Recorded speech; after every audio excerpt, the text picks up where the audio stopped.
Gaurkoan erroi buruzko arau batzuk aurkeztuko dizkizuet, 3 hain zuzen ere. Errotzaile bereko erroak. Badira erroak, errotzaile bera dutena.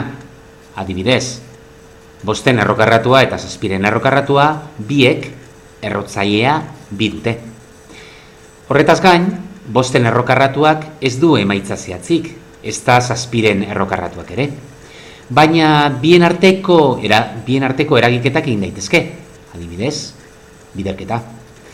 Zelan egin dezakegu hori? 5 eta 7 errotzaile berdinaren menpe daudenez, horrela idatz dezakegu. 5 bider 7. Hau da, 5 bider 7 errokarratua.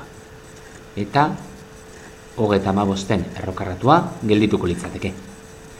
Egin dezagun beste adibide bat. Errotzailea 2 izan beharrean, errotzailea 3 izan daiteke. Adibidez, 4 errokubikoa, bider biren errokubikoa. Kasu honetan ere, errotzaile bera dutenez, errotzaile edo erroketa beraren menpe egongo dira, 4 bider 2. Eta hori horrela geldituko litzateke. Baina, kasu honetan, pizkatxo bat aztertzen baldin badugu, 8 erro kubikoa egiten baldin badugu, hau da, zenbaki bat, bider zenbaki bat, 8 emateko, zenbaki hori 2 da. Baina horrela zuzenean egin beharrean, hau badakigu buruz egiten, beste era batera idatziko dizuet. Gero emaitza hori erabiliko baitugu. Horrela idatzi beharrean hemen jarriko dut. 8 errokubikoa edo hain zuzen ere 8 horrela idatzi daiteke 2 ber 3. Eta horren emaitza badakigu 2 izan behar duela. Hau da, guk 2 ber 3 egiterakoan eta gero horren erro kubiko egiterakoan, hau da, berretzailea eta errotzailea berdina direnean, orduan bata bestea kendu egiten du. Hau da, berreketaren aurkako eragiketa erroketa da. Beraz, 2. Emaitza hau aurrerantzean askotan erabiliko dugu. Baina goazen bigarren arauarekin. Faktoreak erro batetik ateratzea. Ardezagun errokarratua, oraingoan ere errezagoa delako. Eta ikus dezagun zelan hemen, 60 horretatik badira zenbaki batzuk, edo faktore batzuk, errotik kanpora atera ditzakegunak. Horretarako, lehen da bizi, 60 faktorizatu beharko genuke. Badakizue, 60 faktore lehenetan zelan deskomposatzen den. Bai? Noizbait egingo dut hemen momentu baten. 60 zati 2, 30 zati 2, 15 zati 3, 5 eta 5 zati 5, bat. Beraz, 60 idatzi beharrean, horrela idatzi dezaket, 2 ber 2, bider 3, bider 5. Horrela idatzita, eta aurreko adibidea kontutan hartuta, biderketa hau erro berdinaren pean egon beharrean, guk banatu egin dezakegu.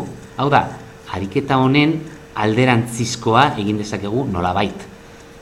Beraz, horrela idatzi dezakegu 2 ber 2 edo 2 ber 2 errokarratua, bider 3 errokarratua, bider 5 errokarratua. Hau da, egin duguna izan da, atzekoz aurrera joan, kasu honetan. Eta hemen, ikusten baldin baduzue, errotzailea eta berretzailea berdina dira, kasu honetan bezala. Beraz, lehenengo erroketa horren balioa 2 izango da. Hurrengo biak ezin dira, ezin dugu faktorerik atera, hau da, erroa ezin dugu desagertarazi. Beraz, alkarrekin idatziko dugu. 15, 3 bider 5, 15. Faktoreak errotik atera ditugu? Bai.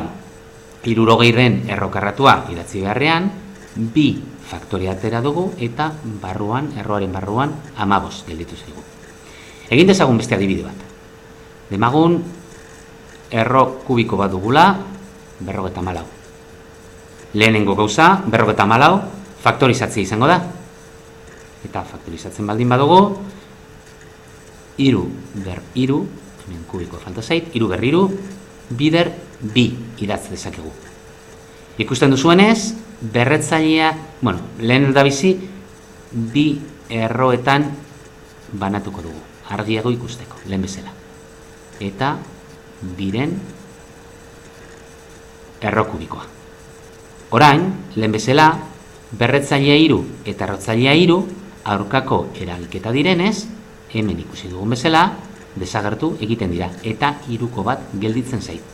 Eta erro kubikoaren barnean, 2 bakarrik gelditu da.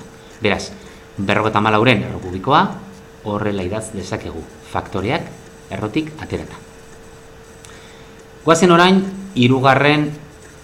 arauarekin. Berreketa baten erroa edo erro baten berreketa. Bi kasu ikusiko ditugu. Lehendabizi, erro baten berreketa ikusiko dugu. Adibidez, demagun hau dugula. Erro karratu bat, barruan 5 ber 3, eta hori guztia ber 4. Zuek badakizue aurreko propietate bat dela eta ber 4 jartzen dugunean ere beste modu honetara idatz dezakegula. Ber 2 eta ber 2. Hau da, berreketa baten, berreketa 2 bider 2 4 ematen duelako. Eta zergatik idatzi dut era honetara? Badakidalako hemen, hau errokarratua dela eta berretzailea 2 delako. Beraz, hemengo 2 hau, berretzaile 2 honekin desagertuko da. Hemen ikusitako arau berdinagatik. Beraz, horrela idatzi beharrean, errokarratua 2 berretzaile 2 honekin desagertuko denez, 5 ber 3, ber 2 geldituko da. 3 hau da, eta 2 hau da. Eta berreketaren berreketa ginez, 5 ber 6 geldituko litzateke. Goazen, bigarren beste adibide bat egitera. Kasu honetan, berreketa baten erroa egingo dugu. Erro karratua idatziko dugu, eta barnean 2 ber 8. Ikusten duzuen bezala, 2 ber 8 ere, lehen bezala, beste erabatera idatzi daiteke. Adibidez, 2 ber 4, eta hori denean, ber 2. 4 bider 2, ikusten duzue, 8 dela. Zergatik idatzen dut era honetara? Badakidalako hemen 2 bat dagoela, eta 2 hori, hemengo 2 honekin, kendu dezakegulako, hau da, errokarratua eta ber 2 aurkako eragiketa direlako. Beraz, emaitza 2 ber 4 izango litzateke. Orain zuen kontura, honako ariketa hauek egitea. Lehenengo 2 arau honi dagozkio, 2 hauek arau honi dagozkio, eta beste 2 hauek arau honi dagozkio.